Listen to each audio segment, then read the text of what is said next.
ছোটবেলায় আমরা সবাই ওই যে হাতির শিকলে বাঁধা গল্প অনেকেই শুনছি।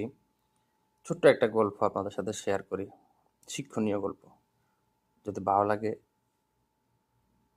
শেয়ার করিয়েন, কমেন্ট করিয়েন। যাই হোক, এক ভদ্রলোক গেল সার্কাস দেখার জন্য চিড়িয়াখানা। তো ওখানে গিয়ে দেখলো দুইটা হাতি, মা হাতি এবং বাচ্চা হাতি, দোনোটাই শিকলে বাঁধা।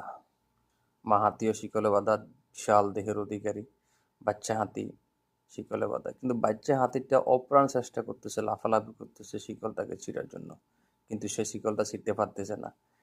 অপরপক্ষে মা হাতিটা এত বিশাল দেহের অধিকারী, মানে শিকলটা ছিঁড়তে 1 সেকেন্ড সময় লাগবে। সে চাইলেও শিকলটা ছিঁড়তে পারতো, কিন্তু শিকলটা ছিঁড়তে পারতেছে না বা পারবে, এবং চেষ্টাও করতেছে না। সে চুপচাপ দাঁড়িয়ে আছে। আর বাচ্চা হাতিটা অপ্রাণ চেষ্টা করতেছে ছিঁড়ার জন্য, কিন্তু ছিঁড়তে পারতেছে না। তো লোকটি অবাক হয়ে তারপরে সেই ওই যে সার্কাসের মালিককে জিজ্ঞেস করলো, আচ্ছা আপনাদের এখানে দুইটা হাতি, মা হাতি এবং বাচ্চা হাতি, এই বিশাল দেহের অধিকারী মা হাতিটা, তার কোনো চেষ্টাও নাই শিকলটা ছিঁড়তে, কিন্তু তার এই শিকলটা ছিঁড়তে 1 সেকেন্ড সময় লাগবে না, কিন্তু বাচ্চা হাতির অপ্রাণ চেষ্টা করতে ছিঁড়ার জন্য ছিঁড়তে পারতেছে না। তখন এর কারণটা কি?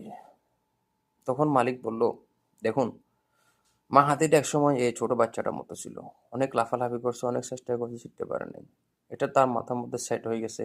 এখন সে বড় হয়ে গেছে, তার মাথার মধ্যে সেট হয়ে গেছে। সে যখন ছোটবেলায় পারে নাই, এখনো পারবে না এই জিনিসটা। এখন সে চেষ্টাও করে না। অপরপক্ষে বাচ্চা হাতিটা, সে এখন লাফালাফি করতেছে, সে একসময় যে বড় মা হাতিটার মতো হয়ে যাবে, তখনও সে লাফালাফি করবে না আর। কেন, তার মাইন্ডের মধ্যে সেট হয়ে যাবে যে আমি ছোটবেলায় অনেক চেষ্টা করছি, কিন্তু পারি নাই, এখনো পারবো না। ঠিক এই জিনিসটা একটু চিন্তা করুন। আমাদের সমাজে এমন কিছু লোক আছে, অহরহ আছে আমাদের সমাজে, যে আমরা যখন কোনো একটা ভালো কাজ করার সিদ্ধান্ত নিই, অথবা কোনো একটা কিছু জীবনের ভালো কিছু করার সিদ্ধান্ত নিই, করার জন্য চেষ্টা করি, তখন আমাদের চারপাশে অনেক মানুষ বলে, যেটা তোর দাদা পারে নাই, তোর বাবা পারে নাই, তুইও পারবি না। তখন আমাদের মাঝে যে ইচ্ছা শক্তিটা আছে, এটা নষ্ট করে দেয়। আছে না এরকম? আপনাদের সমাজে আছে না?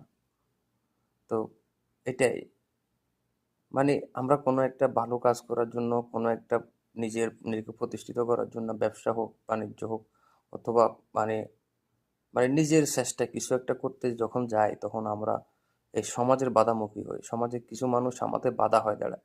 তখন তারা বিভিন্নভাবে কথাগুলো বলে যে তোর বাবাও পারে না, তোর দাদাও পারে না, তুইও পারবি না। তখন আমাদের ইচ্ছা শক্তিগুলোকে নষ্ট করে